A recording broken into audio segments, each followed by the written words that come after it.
अगर किसी राजा को अपनी ताकत दिखानी हो तो वो क्या करेगा?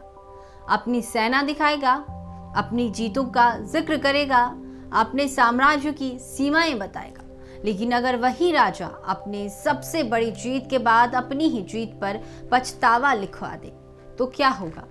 देहरादून से करीब 50 किलोमीटर दूर यमुना और टॉस नदियों के संगम के पास मौजूद है कालसी। यहाँ एक विशाल पत्थर है, पत्थर जो हजारों साल से खामोश खड़ा है। लेकिन अगर इसे पढ़ना आता हो तो यही पत्थर एक सम्राट की आवाज बन जाता है। एक ऐसे सम्राट की आवाज जिसने पहले युद्ध से साम्राज्य बनाया और फिर युद्ध के अर्थ पर ही सवाल उठा दिया। नाम था अशोक। कालसी को आज उत्तराखंड के एक छोटे से ऐतिहासिक कस्बे के रूप में जाना जाता है, लेकिन करीब 2000 साल से भी पहले यह जगह मौर्य साम्राज्य के एक बड़े संदेश का हिस्सा बन चुकी थी। यहाँ प्राकृतिक क्वार्ट्ज की एक विशाल चट्टान पर सम्राट अशोक के चतुर्दश यानी 14 प्रमुख शिलालेख उत्कीर्ण है। चट्टान की ऊंचाई करीब 10 फीट है और इसकी सतह को लेख लिखने के लिए समतल किया गया था। भाषा थी प्राकृत, लिपि थी ब्राह्मी। लेकिन यहाँ एक सवाल पैदा होता है, इतनी मेहनत से ये बातें पत्थर पर क्यों लिखी गई? क्योंकि ये किसी एक व्यक्ति के लिए लिखा गया निजी संदेश नहीं था, ये जनता के लिए लिखा गया था। एक सम्राट अपने शासन, अपनी नीतियों और अपने विचारों को लोगों के सामने रख रहा था। शिलालेख की शुरुआत होती है एक खास संबोधन से। देवान प्रिय प्रियदर्शी राजा एवं महा, यानी देवताओं का प्रिय राजा प्रियदर्शी ऐसा कहता है। ये प्रियदर्शी कौन था? इतिहास में से सम्राट अशोक से जोड़ा जाता है, लेकिन दिलचस्प बात यह है कि आगे अशोक अपने बारे में ऐसी बातें नहीं बताते जिनसे सिर्फ उनकी महानता साबित हो, बल्कि वो अपने शासन के तरीके पर बात करते हैं, पशुओं पर, लोगों पर, धर्म पर, प्रशासन पर और फिर युद्ध पर। अशोक के संदेश का एक अहम हिस्सा पशु हत्या से जुड़ा है। वह बताते हैं कि पहले राजमहल में बड़ी संख्या में पशुओं का वध किया जाता था। शिलालेख में लिखा है, पूरा बहुनी जीव सत्तानी आरंभेषु, अर्थात पहले बहुत बड़ी संख्या में जीवों की हत्या होती थी, लेकिन अब तस्वीर बदल रही थी। अशोक ऐसी प्रथाओं को रोकने की बात करते हैं, यानी जिस सत्ता के पास किसी जानवर की जान लेने की ताकत थी, वही सत्ता अब उस हत्या को रोकने की नीति बना रही थी। और बात सिर्फ हत्या रोकने तक नहीं थी। अशोक मनुष्यों और पशुओं दोनों के लिए चिकित्सा व्यवस्था की बात करते हैं। शिलालेख में 2 तरह की चिकित्सा का उल्लेख मिलता है, मनुष्यों के लिए और पशुओं के लिए। इसके अलावा प्राणियों के हित में औषधीय वृक्ष लगाने की बात भी सामने आती है। लेकिन किसी भी साम्राज्य को सिर्फ अच्छी नीतियों से नहीं चलाया जा सकता, उन्हें जमीन पर लागू करने के लिए व्यवस्था चाहिए। अशोक ने इसके लिए धम्म महामात्रों की नियुक्ति की। इन अधिकारियों के जरिए समाज के अलग अलग वर्गों की चिंता करने की बात कही। स्त्रियां, वृद्ध, कैदी और सीमावर्ती इलाकों में रहने वाले, यानी शासन का मतलब सिर्फ कानून बनाना नहीं था। शासन का मतलब था लोगों की जिंदगी में अपनी जिम्मेदारी स्वीकार करना। अब कहानी एक और महत्वपूर्ण सवाल पर पहुंचती है, क्या अशोक का संदेश सिर्फ धार्मिक प्रचार था?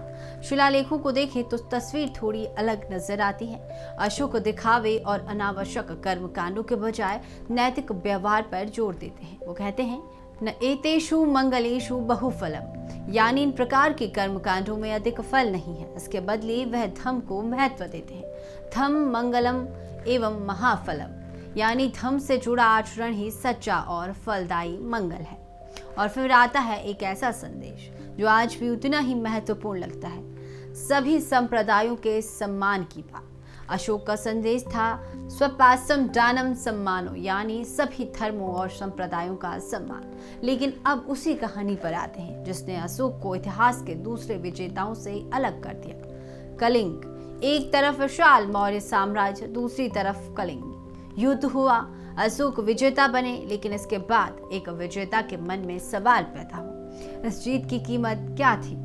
कालसी के शिलालेख में कलिंग विजय के बाद अशोक के पश्चाताप का उल्लेख मिलता है।